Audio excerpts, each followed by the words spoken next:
Ngayon, papakita ko sa inyo kung paano magluto ng Afghan chicken. Una, kumuha ng asin, paminta. Ihalo sa isang pot. Hanggat sa matang mo ang ninais mong lasa ng pagkahalo ng dalawa. Kumuha ng bawang at lemon. Pigain ng lemon hanggat maubos ang laman. Tapos, ilagay ang bawang. Pero may tandaan, ang bawang ay dapat binabaltan at dinuduro bago ilagay. Pagkatapos nun, lalagyan natin ng yogurt.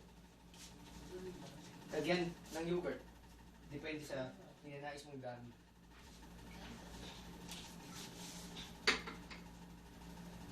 Haluin at kukuluan ng 3 minuto.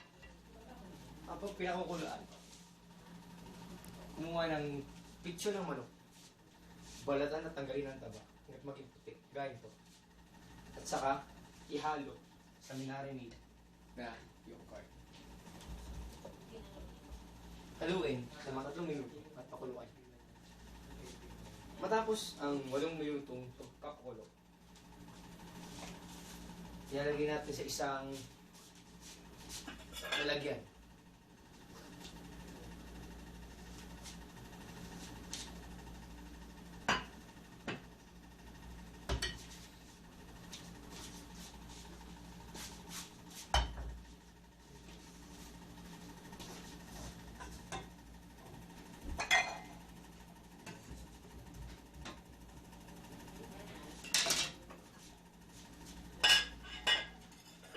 Ilalagay na sa lalagyan. Isa na maayos at iwan sa fridge ng isang araw.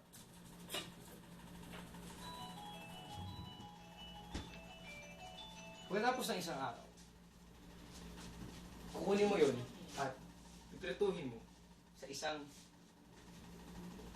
kawali hanggat matang mo ang kulay na golden brown. At ganun lang kadali ang pagluluto ng Afghan chicken.